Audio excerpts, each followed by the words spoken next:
1800 টাকার vitamin C নাকি 700 টাকার ভিটামিন সি ভালো হবে? Let's find out. এটা আমি হাফ পরিমাণে ইউজ করে রিভিউ দেওয়া শুরু করলাম, অ্যান্ড এটাও কিন্তু আমার অনেকটাই ইউজ করা হয়েছে, মনে হয় হাফের মতো ইউজ হয়েছে।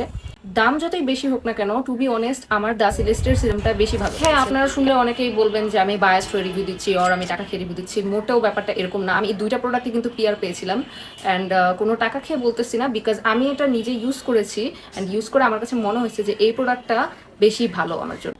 সো বেসিক্যালি আমি যখন আমার মেডিকেলে হোস্টেলে গেলাম প্রথম তখন আমার স্কিনটা কেমন যেন ডাল ছিল। তো আমার ফ্রেন্ডরা এখন প্রায়ই বলে যে কি রে, তোর স্কিন দেখে আগে থেকে অনেক গ্লো করে। তো আমি কিন্তু হোস্টেলে যাওয়ার পর রেগুলার এটা ইউজ করেছি। আমি কিন্তু হোস্টেলে এটা নিয়েই যাইনি, এটা ইউজ করছি রেগুলার। অ্যান্ড ইউজ করার পর আমার মনে হয়েছে যে আমার স্কিন আগে থেকে ব্রাইট করেছে, অ্যান্ড আমার স্কিনে যে ব্রনের দাগগুলো ছিল সেগুলো অনেকটাই চলে গিয়েছে।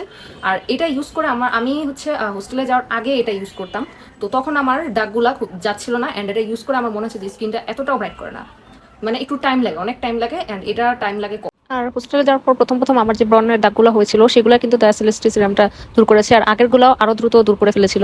এটা ময়শ্চারাইজার হিসেবে বেশ ভালো, ময়শ্চারাইজার হিসেবে ইউজ করতে পারেন আপনারা চাইলে। অ্যান্ড এটা কিন্তু রেগুলার ইউজ করা যাবে না, অ্যাজ এটা একটা ব্রাইটেনিং সিরাম। অ্যান্ড আমি এটা সপ্তাহে হচ্ছে 3 থেকে 4 দিন বা 5 দিন সর্বোচ্চ ইউজ করেছি। অ্যান্ড এটা ফেসে লাগিয়ে আমি যখন মেডিকেলে ক্লাস করতে যাই তখন আমার স্কিনটা অনেকক্ষণ পর্যন্ত গ্লোই একটা ভাব থাকে অ্যান্ড হাইড্রেটেড থাকে, অ্যাজ এখানে হাইলোরনিক অ্যাসিড আছে। আর এটা হচ্ছে রেগুলার ময়শ্চারাইজারের মতো। আমি যখন ঢাকায় আসি, বাসায় আসলে তখন আমি এটা ইউজ করি। তো আমি বলতেছি না যে এই অ্যারেন্সিয়া ভিটামিন সি বুস্টিং শটটা খারাপ, কারণ এটার মধ্যে হচ্ছে গ্লুটাথিয়নও আছে। তবে এটার মধ্যে ভিটামিন সি আছে মাত্র 5%, আর এটার মধ্যে দ্য সিলেস্টের ভিটামিন সি এর মধ্যে আছে 10% ভিটামিন সি।